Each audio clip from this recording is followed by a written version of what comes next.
Coucou les complotistes! Aujourd'hui, je voulais vous faire part de ma petite aventure avec Desjardins et le consentement forcé. Les éveillés, vous savez probablement que Desjardins Banque Nationale sont présentement en train de forcer leurs membres et leurs clients à accepter un consentement. Et ce consentement-là va donner l'accès au gouvernement à vos données biométriques.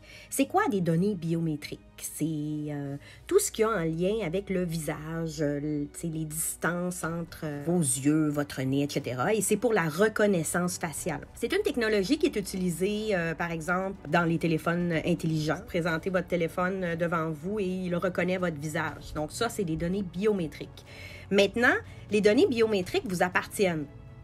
Le gouvernement a déjà accès à tout ça, OK?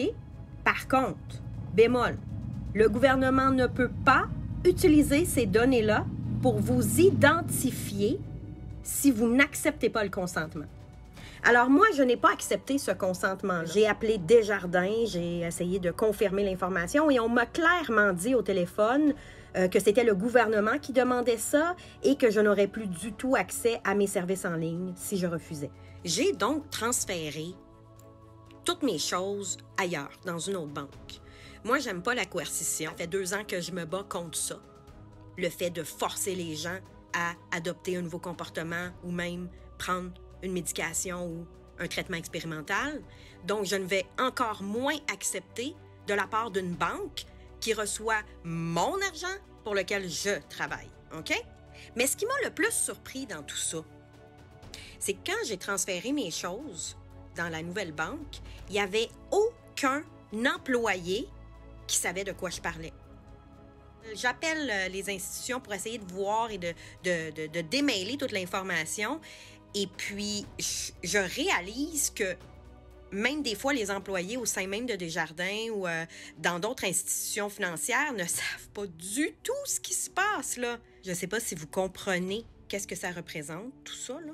Le fait qu'il y ait tellement d'ignorance sur le sujet, alors qu'on parle quand même d'un portefeuille numérique qui va contenir toutes nos informations personnelles et il parle probablement également là, de mettre des informations privées comme des preuves d'assurance, carte de crédit. C'est énorme, là. L'identité numérique, c'est extrêmement dangereux parce que le Crédit social chinois, vous en avez probablement entendu parler, c'est déjà en cours en Italie. Et puis, si ça s'en vient ici, ben ça a l'air de se faire sournoisement parce qu'il y a plusieurs personnes qui acceptent ce consentement-là sans même connaître les raisons derrière ça. Il y a plusieurs personnes aussi qui ne veulent pas faire de sacrifices, qui ne sont pas prêts à faire des transactions au guichet, de retourner un peu dans le mode de transaction qu'on avait avant. Ils ne sont pas prêts à faire des achats en argent comptant. Bien, c'est sûr qu'à ce moment-là, on se dirige tout droit là, dans ça. Là. Si on veut se sortir de ça, il faut qu'ensemble, en tant que collectivité, on puisse comprendre réellement ce qui se passe. Ça va devenir extrêmement important là, de faire un travail d'éducation et de commencer à partir de maintenant. Là. Puis là, je m'adresse à vous autres, les éveillés. Avisez les gens. Faites pas juste envoyer des vidéos, là.